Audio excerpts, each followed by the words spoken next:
është data 31 tetor dhe është nata e Halloweenit. Kështu që get ready with me, do bëhemi gati së bashku për të shkuar në një fest Halloweeni. Më kanë ftuar komshit e mi që të dalë sot. Nuk e di eksaktësisht ku do shkojmë, thjesht më thanë që është një Halloween party. Nuk e kam festuar në fakt vitin e kaluar. Vitet më para po. Dhe si vjet më ftuan komshit që të dalë në një Halloween party. Më kanë ftuar dje, kështu që nuk kam pas kohë që të kujdesem dhe të blej një outfit për Halloween party. Fakt ju them drejtën, me komshit shkojmë shumë mirë, të paktën unë shkoj shumë mirë. Kemi 2-3 vite që njihemi, janë gjithë të ri, mosha 20-30 vjeç, madje kemi edhe një grup WhatsApp-i, ankohemi aty për gjithë shka, për çdo problem që kemi në pallat e mundojmë të zgjidhim bashk, edhe jemi shumë të mirë kuptueshëm me njëri tjetrin, sepse mendoj që edhe mosha më të veten, jemi gjithë të ri edhe shkojmë shumë mirë, me pak fjalë. Organizojmë party, organizojmë edhe festa ditëlindje, më kanë rënë komshi të mirë. Mendoj që do kalojmë bukur sot. Po mundohem të bëj smoky eyes, nuk e di se si do dalin. Dua që vëmendja të shkojë te syt. Nuk dua që të jetë shumë egzageruar. Tani është smoky eyes, normalisht që vëmendja do jep te syt, po nuk dua që të duket sikur është kakulluar ose nuk është e punuar mirë. Si përfundim, ky make-upi nuk doli keq, doli fikse ashtu si që doja, jo shumë e egzageruar, por e kemi vëmendje. Përdor këtë kryonin nga Elf, që e adhuroj, është super. Për vjesht, për verë, gjitha sezonet, e kam... është ngjyrë shumë e butë. Në kanë ngelur buzët. Ky është rezultati final. Sa po mbarova make-upin, tani më duhet thjesht që të vishem edhe të dalë sa më shpejt sepse vajti pak vonë. Ka ngel vetëm 10 minuta që të takohemi poshtë pallatit edhe shqyqyr që mbarova me make-upin. Kam një ide në fakt që të vesh një këmish, të bëj pak si schoolgirl, një fund të zi të shkurt. Nuk e di, kur të mbaroj, do ju tregoj rezultatin. Kam edhe një fake blood që e gjeta, që e kam pas përdor ka 2 vite. Nuk besoj që do e vendos këtë fake blood. Cheers! Ju tregoj normalisht rezultatin kur mbaroj.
Si goca, shpresoj që jeni zgjuar edhe ju me plot energji. Nuk e di se kur do e shikoni videon.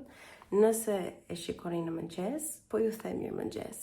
Është ora 10 e mëngjesit diku, është një kohë super në Bruxelles. Kemi shumë rrallë këtë kohën, sidomos në tetor dhe në nëntor. Përditshmëria këtu në vjesht është gjithmonë qielli gri, një shi i imt, kohë depresive me pak fjalë dhe më motivoi shumë që të bëj aktivitete jashtë. Nuk kam konsumuar mëngjesin sepse dua të shkoj të bëj një jogging në park. Thjesht po pi këtë ujin me ginger dhe me limon. Kam ngrënë 2 hurma arabie vetëm për energji, edhe një biskot integrale dhe kaq. Mos e vini re zërin tim, më ka zënë si grip, nuk e di si jam ftohur, sepse goca juaj është aventuruar që dale veshur holl. E kuptoni ju? Veshur holl, bukur, pa marrë parasysh kohën në Bruksel, që është ftohur goxha, dhe ja pasojat. Por megjithatë nuk do e lë këtë gripin dhe ftojen që të më ndaloj të bëj sportin, të vesh outfitin e sportit dhe të dal në park sa s'ka ikur dielli.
Sa mirë më bëri ky vrapi. Fakt bëj jogging, por e bëj gjithmonë në sallë, brenda.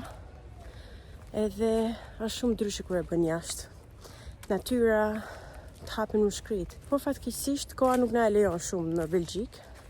Edhe prandaj përfitova që të dal ta bëj joggingun jashtë. Nuk jam profesioniste. Në fakt qëllimi sot ishte gjysore. Bëra vetëm 20 minuta, por është okay. Nuk dua t'i vë vetes presion. Jam shumë e lumtur me vrapin. Do shkoj në shtëpi se kam një event, do ju tregoj më shumë për eventin. Edhe të bëj dushin, të përgatitem, edhe sigurisht do ju marr edhe te eventi juve. Ju që jetoni në Bruksel, besoj që e dini se ku jam. Bëhet Le Combre. Është afër shtëpisë time. Edhe gjithmonë kam dëshirë të vi këtu. Jo vetëm për sport jogging, por edhe vetëm të hec, të shijoj një kafe. Është parkumi i madh i Brukselit, është full, sidomos kur është koha e mirë, ka shumë njerëz që bëjnë cikling, që vrapojnë.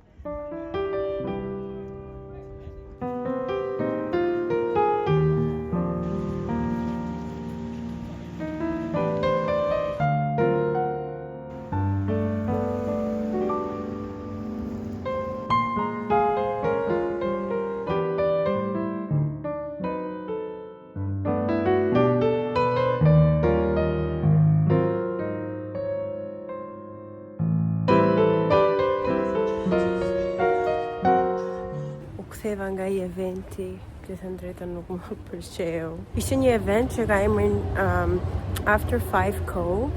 Është një aplikacion vetëm për goca. Edhe objektivi është që të socializosh.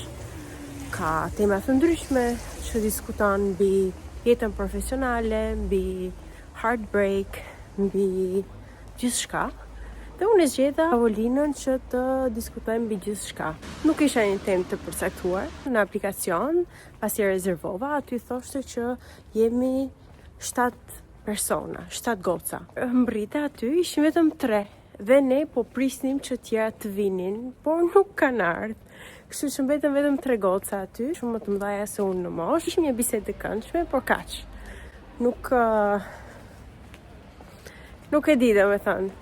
Unë doja që të takoj njerëz të ri, takova, por nuk do ketë sweet. Më pëlqeu, por kaq. Jo më shumë.